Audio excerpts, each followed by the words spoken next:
Au nom du Père et du Fils et du Saint-Esprit, Amen. Que la paix et la joie du Christ ressuscité soient toujours avec nous tous.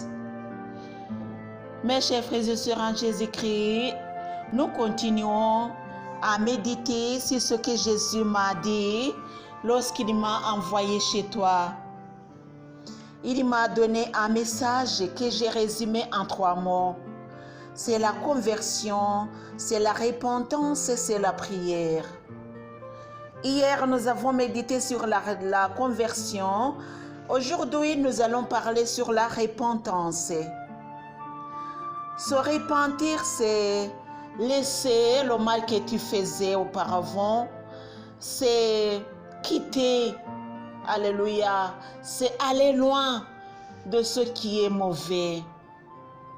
Mes chers frères et sœurs en Jésus-Christ, la repentance aujourd'hui est très difficile parce que nous sommes dans le monde qui veut nous engloutir, dans le monde qui nous approche vraiment avec ces mauvaises choses.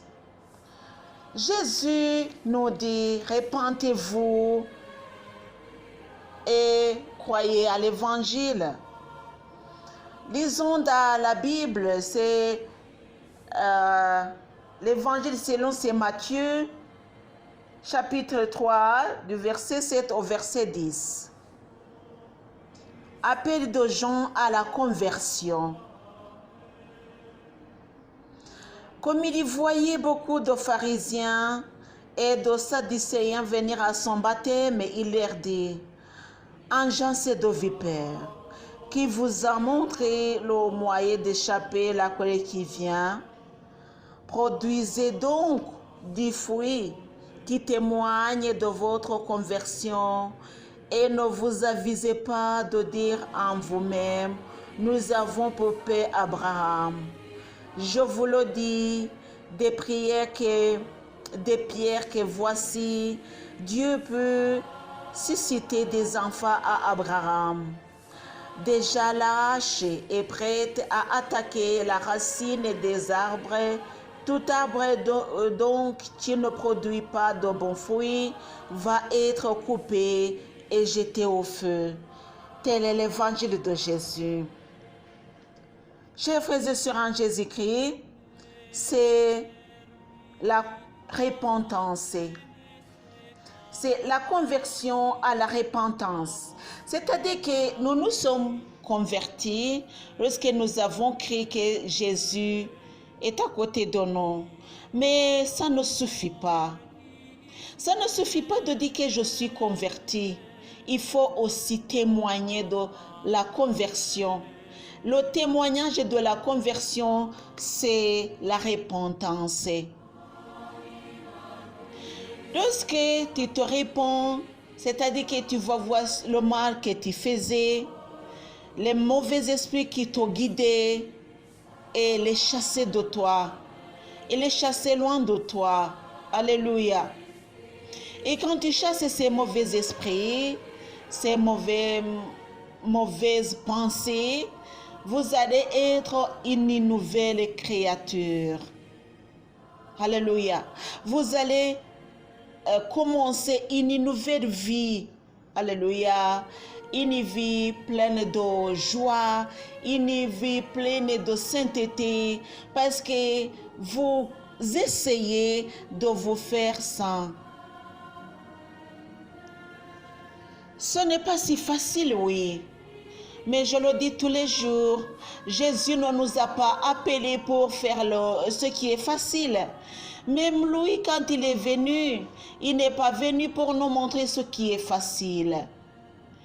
Plutôt ce qui est nécessaire. C'est ce qui est bon aux yeux de Dieu. Pas facile, mais nécessaire, mais ce qui est dû. Alléluia. Mes chers frères et sœurs en Jésus-Christ, c'est difficile.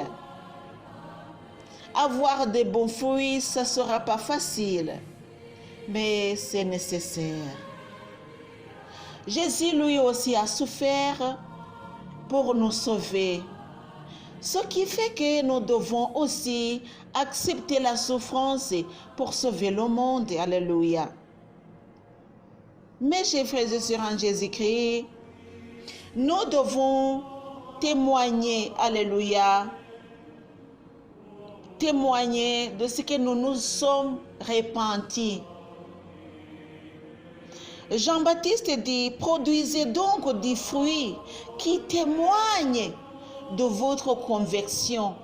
Alléluia. Des bons fruits qui témoignent. Alléluia. Ne chantez pas que vous vous êtes repentis. Ne chantez pas que vous vous êtes convertis. Plutôt, comportez-vous comme des gens repentis. Alléluia. Et nous savons très bien la conduite des gens repentis. Alléluia. Si tu es repenti, c'est-à-dire que tu vas absolument aller loin de tout ce que tu faisais auparavant. Et puis, ta conduite sera tout à fait différente de la personne. La Bible le compare à une personne vieille. Une personne vieille. Tu seras une personne nouvelle, pas une personne vieille. Mes chers frères et sœurs en Jésus-Christ, continuons à méditer sur la repentance. Aussi, la Bible nous dit, si tu as quelque chose qui ne va pas avec ton prochain, il faut que vous vous réconciliez. C'est la repentance, la réconciliation.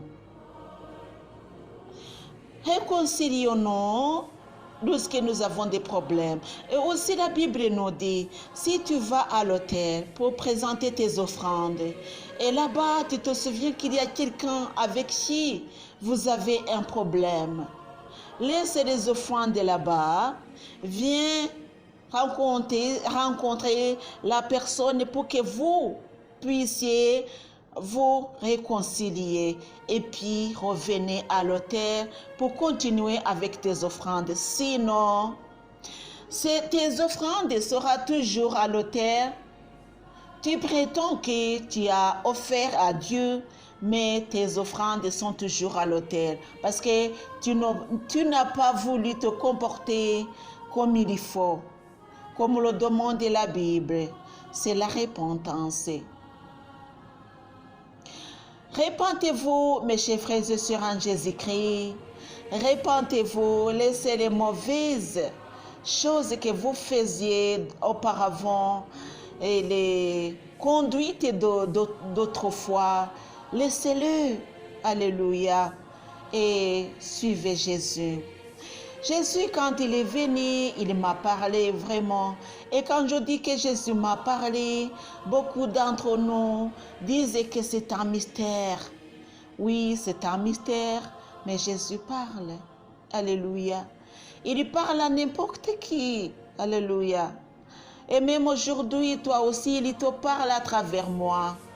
À travers ma voix, il te parle. C'est comme ça qu'il parlait. Il a plusieurs façons de parler.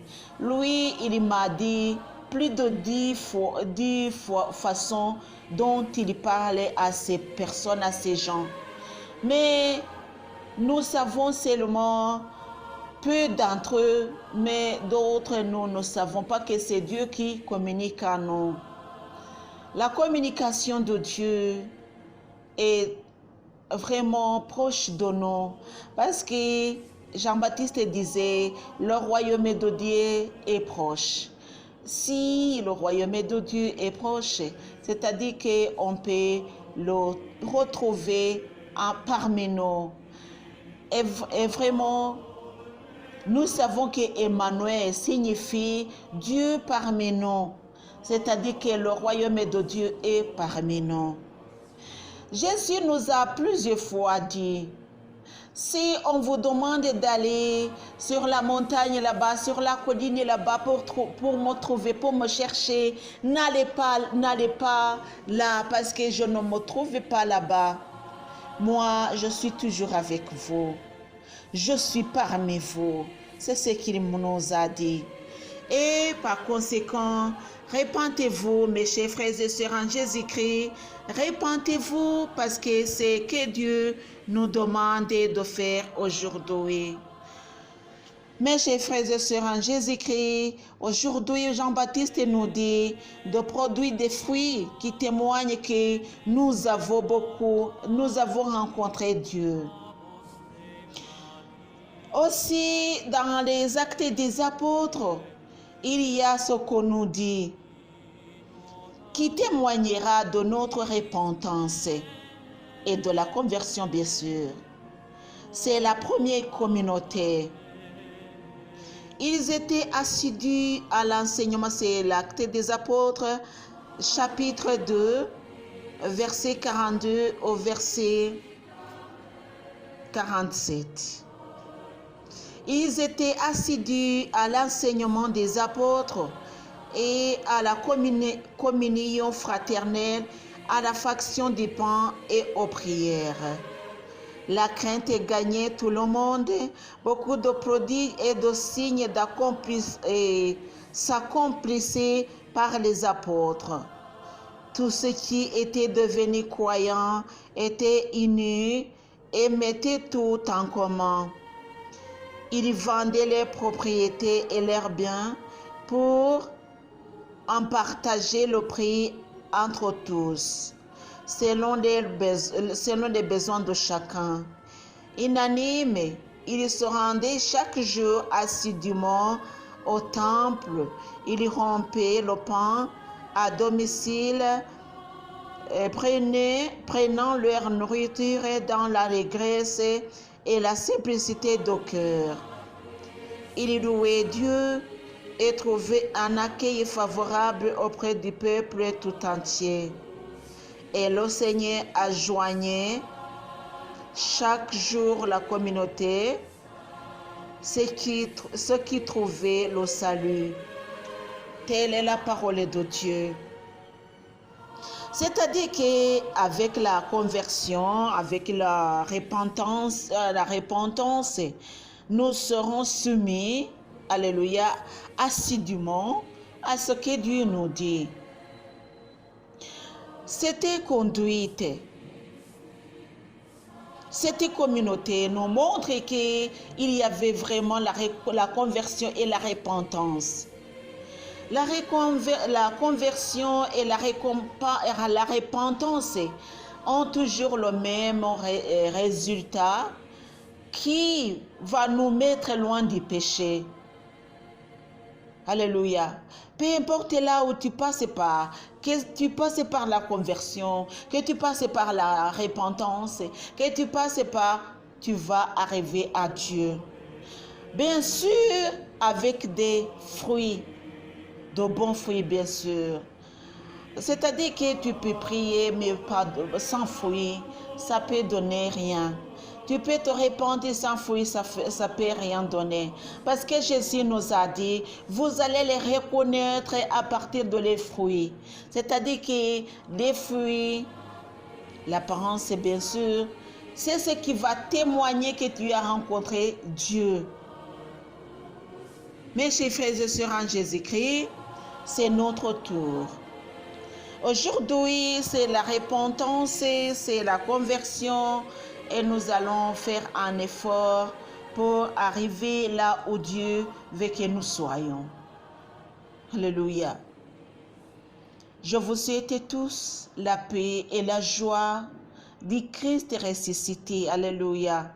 La joie de la résurrection, c'est la joie pascale. Que Dieu vous donne toujours la joie pascale.